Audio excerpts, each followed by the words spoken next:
I helped my stepson during the snowstorm. And now I regret everything that followed.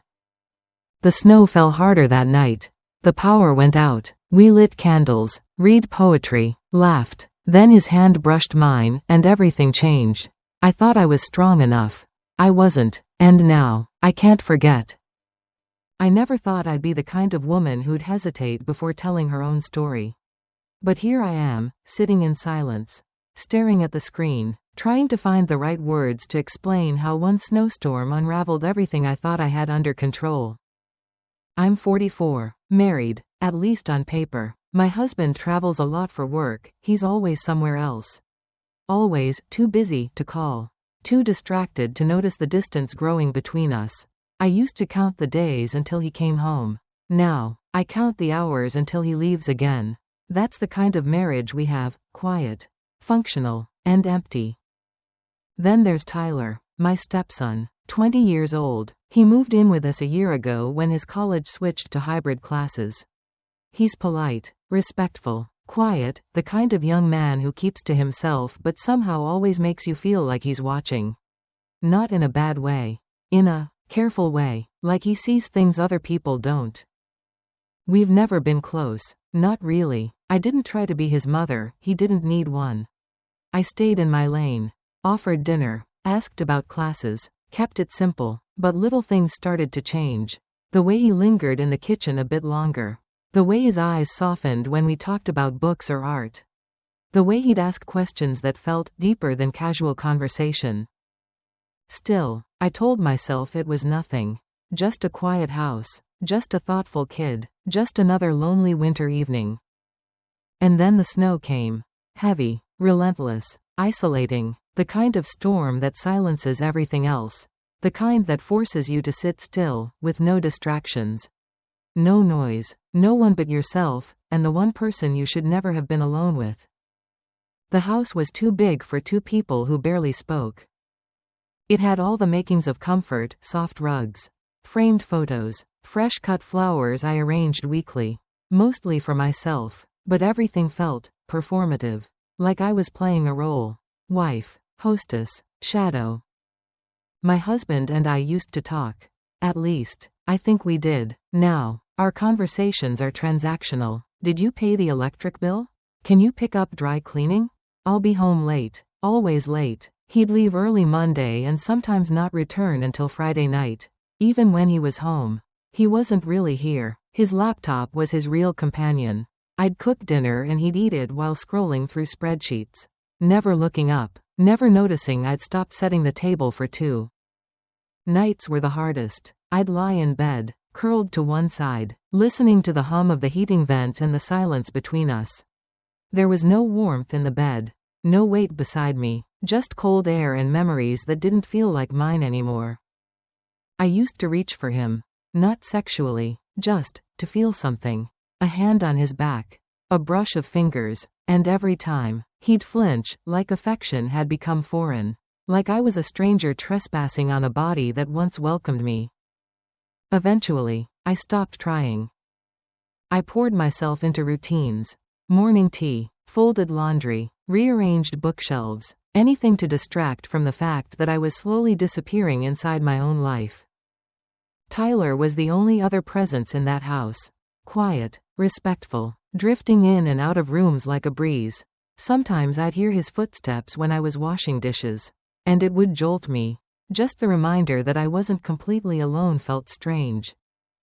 Lonely is one thing, forgotten is another. Tyler wasn't a loud presence. He didn't take up space the way most 20-year-olds do. He moved gently, closed doors quietly, took his dishes to the sink without being asked, always offered a polite, thanks, after dinner.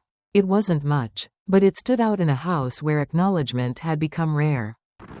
He was studying literature at the local college, had a quiet love for words. I remember thinking it was unusual for someone his age. One night, I found him in the living room reading Neruda, curled up under a blanket with a highlighter in his hand. He looked up, surprised to see me. "This guy writes like he's bleeding," he said, and I just smiled. Because that was exactly it. We started having little conversations. Nothing deep at first, just books, Poetry, music. He'd ask what I thought a line meant, or why a poet would choose a certain word, and I'd answer, grateful for the spark, for the feeling that someone actually wanted to know what I thought. He never treated me like a stepmom, not in the formal sense. There was no wall between us, but no closeness either. Just attention, that quiet, steady kind, the kind that makes you feel like someone sees past your face and into something deeper. He didn't know it, but those brief moments, those questions, those glances, they were oxygen. And in a house built on silence, Tyler was the only sound that didn't make me flinch. The snow started falling in the afternoon, soft at first, like a whisper brushing against the windows. By nightfall, it was a full whiteout. The wind howled low and constant, like the house itself was exhaling. I checked my phone. My husband's flight had been delayed. Again, weather's crazy. His text read, "Stay warm, no apology, no call, just that." The power flickered once around 7 p.m., then again at 7:40. At 8:03, everything went black. Tyler came downstairs holding a flashlight, his hoodie half-zipped, hair tousled. "You okay?" he asked. I nodded, trying to hide how unsteady I felt. "Just need to light some candles," I said. My voice was too bright. We lit a few in the living room, one on the coffee table, one by the window. The flickering glow softened the house's harsh edges, made everything feel smaller, quieter, closer. I offered to make tea on the gas stove. He brought out a book of poetry, one of his class assignments, and asked if I'd read it with him. I hesitated, not because I didn't want to, but because I did. We sat side by side on the floor, backs resting against the couch. The book balanced between us. The candlelight made shadows dance on the walls. His voice was low as he read. When I leaned in to show him a stanza, our shoulders touched, barely. But it was enough to notice. The storm raged outside, but in that living room, time slowed. Each word we shared felt heavier, each silence between verses louder. And when I looked up, I found him already watching me. Not like a son. Not like a student. Just a man seeing a woman who hadn't been seen in a very long time. He was staring at me like he'd been holding something back for a long time. I tried to focus on the page, pointing to a line I'd always loved, "I want to do with you what spring does with the cherry trees." My voice shook slightly as I said it. Tyler's gaze didn't leave my face. "What does that mean to you?" he asked, barely above a whisper. I swallowed. My throat felt dry. "It's about awakening," I murmured, "about longing, transformation."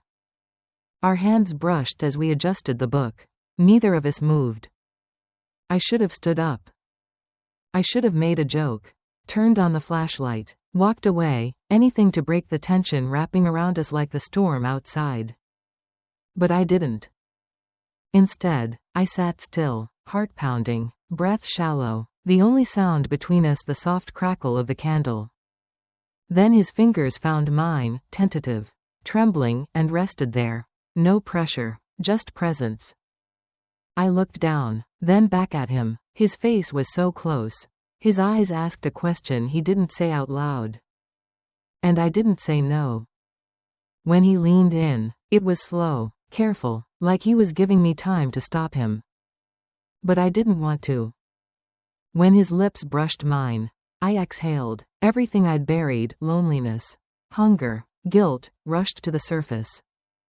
The kiss wasn't wild. It wasn't desperate. It was quiet, reverent. But it was enough. Enough to know the line had been crossed. And there was no going back. When the kiss deepened, I felt the heat rise in my chest, slow and steady.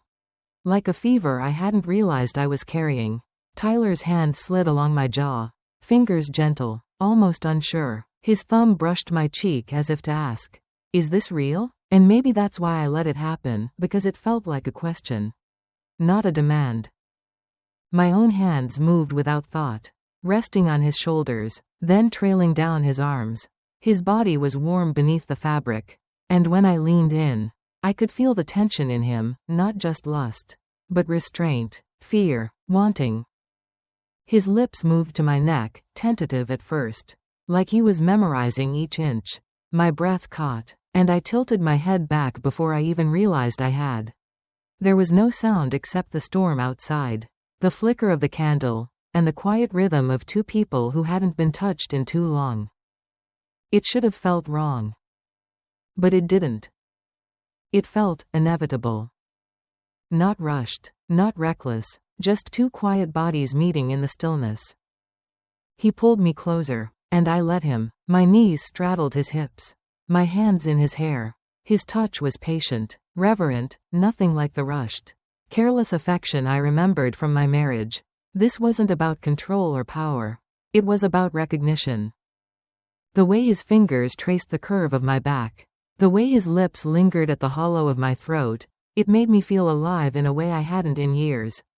Not desired, seen. Somewhere in the back of my mind, guilt whispered, "He's your stepson. You're old enough to know better. What happens after this?" But those thoughts were faint, drowned out by the rhythm of breath, the heat of skin against skin, the ache I hadn't named in so long. And in that moment, I didn't want to name it. I just wanted to feel it. To stop disappearing. And to remember, just for a little while, what it felt like to be wanted. I woke before the sun. The house was still, the storm had passed, but everything felt heavier, like the walls themselves were holding their breath. I sat up slowly, blanket clutched to my chest, my body aching in places I'd forgotten could ache. Tyler was beside me, asleep on the rug, his arm draped loosely over his chest. His face looked peaceful, younger somehow. I studied him for a moment, searching for regret on his features, for any trace of the line we'd crossed. But there was nothing, just softness. I slipped away quietly, wrapping myself in a robe, padding barefoot into the kitchen. The cold tile shocked me back into reality. I filled the kettle, hands trembling slightly, heart pounding with questions I didn't have answers for. What had we done? What did it mean? When Tyler entered the kitchen 20 minutes later, we didn't speak right away. He gave me a small, tired smile. I returned it, but it didn't quite reach my eyes.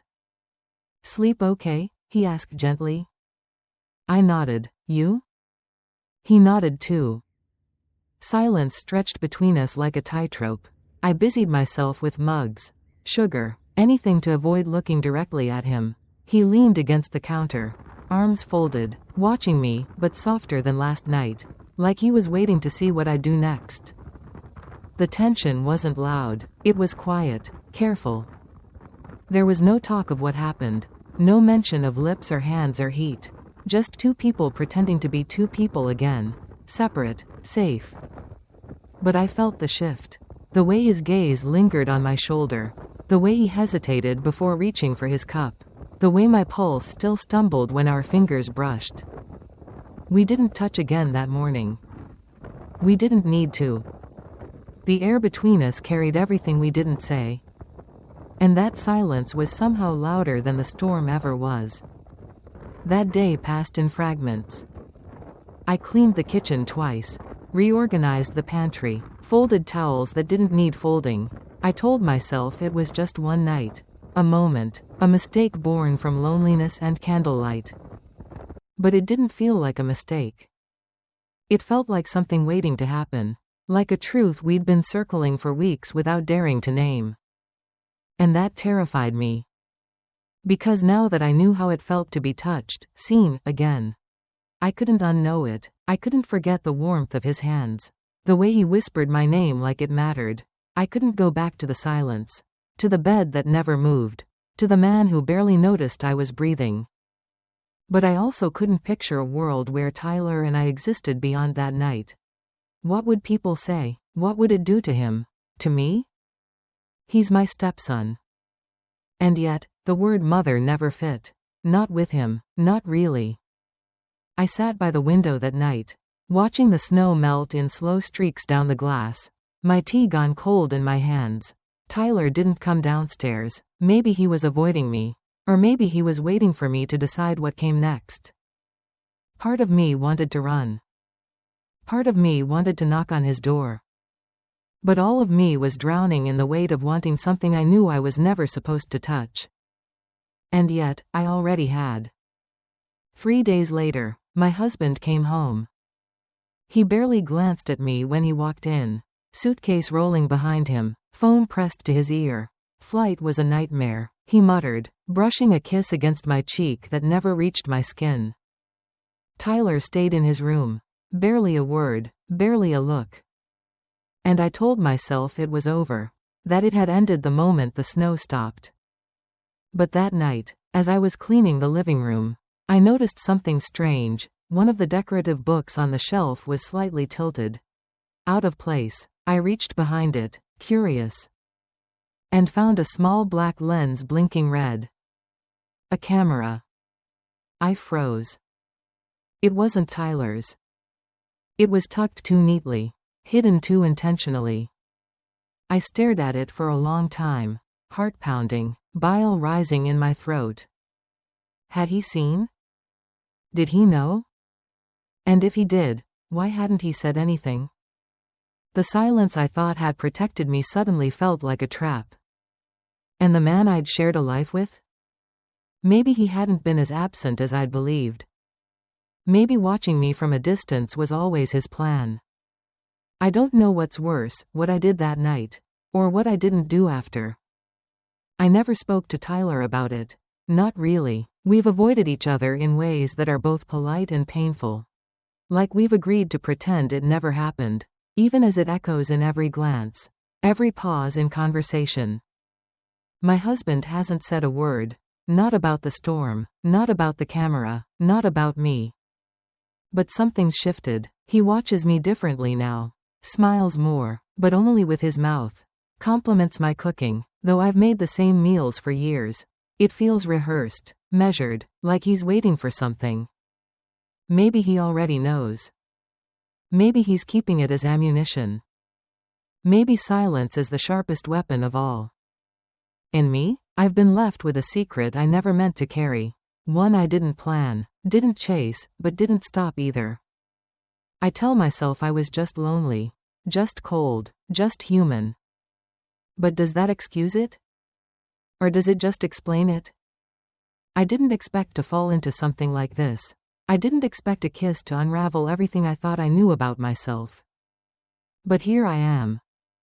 So now I ask you, if you were in my place, would you have stopped him? Or would you have let it happen, just to feel alive again?